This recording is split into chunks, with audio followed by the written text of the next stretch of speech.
जब सुरों की तपस्या ब्रिज की गलियों में गूंजती थी।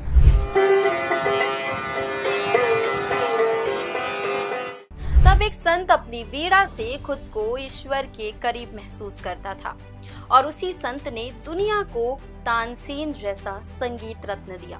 उनका नाम था स्वामी हरिदास और अब उसी महान संत की स्मृति में उत्तर प्रदेश एक ऐतिहासिक कदम उठाने जा रहा है। स्वामी हरिदास अंतर्राष्ट्रीय पुरस्कार। क्या है ये पुरस्कार, किसे मिलेगा और क्यों ये उत्तर भारत की सांस्कृतिक आत्मा को फिर से जगाने की शुरुआत है, चलिए जानते हैं। स्वामी हरिदास मशहूर संगीतज्ञ तानसेन के गुरु थे और ब्रिज के भक्ति युग के महान संगीतकार। उनकी गायकी इतनी दिव्य मानी जाती थी, कहा जाता है कि उनका संगीत पेड़ को भी फूल खिला सकता था। इनके नाम पर मध्य प्रदेश में पुरस्कार दिया जाता है और इसी की तरह अब उत्तर प्रदेश में भी हर साल संगीत के क्षेत्र में उत्कृष्ट योगदान देने वाले किसी एक कलाकार को दिया जाएगा। स्वामी हरिदास अंतर्राष्ट्रीय पुरस्कार, इसकी राशि होगी 2 लाख रुपए।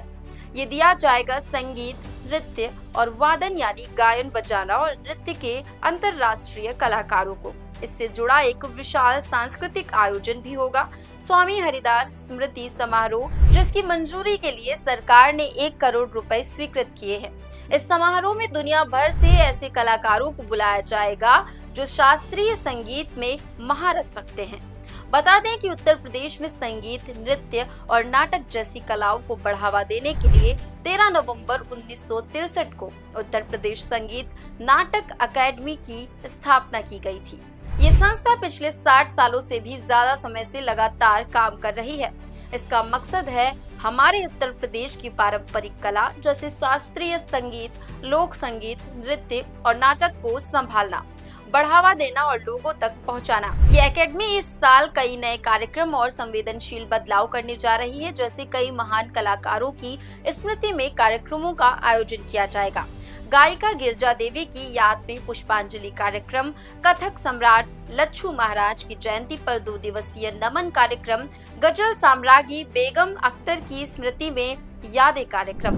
इन सभी कार्यक्रमों में भारतीय संगीत और नाट्य की आत्मा को फिर से जीवंत किया जाएगा। इसी के साथ अकेडमी की योजना रस मंच के तहत राज्य की सांस्कृतिक संस्थाओं को वाल्मीकि रंगशाला निःशुल्क उपलब्ध कराई जाएंगी, ताकि एक संगीत और एक नाट्य कार्यक्रम वहां हो सके। रसमंच योजना का मकसद है बिना आर्थिक बोझ के कलाकारों को एक मंच देना। ध्यान दीजिएगा कि 2021 के बाद भी संगीत नाटक अकादमी पुरस्कार घोषित नहीं हुए थे, जिससे कलाकारों में निराशा थी। पर अब राहत की खबर ये है, 2021 से लेकर 2024 तक के लिए आवेदन प्रक्रिया फिर से शुरू हो गई है। और सबसे अहम बात, अब तक ये पुरस्कार सिर्फ 10,000 रुपए के थे, लेकिन इस बार इनकी राशि बढ़ाकर 50,000 रुपए करने का प्रस्ताव शासन को भेजा गया है। साथ ही BM शाह पुरस्कार और सफदर हाशमी पुरस्कार को भी फिर से शुरू किया जाएगा।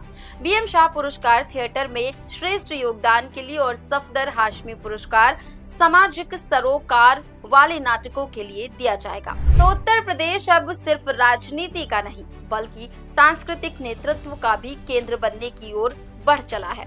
वीडियो पसंद आया हो तो लाइक करें, शेयर करें और चैनल को सब्सक्राइब करना ना भूलें। कमेंट में बताइए आप किस कलाकार को इस पुरस्कार का पहला विजेता बनते देखना चाहेंगे।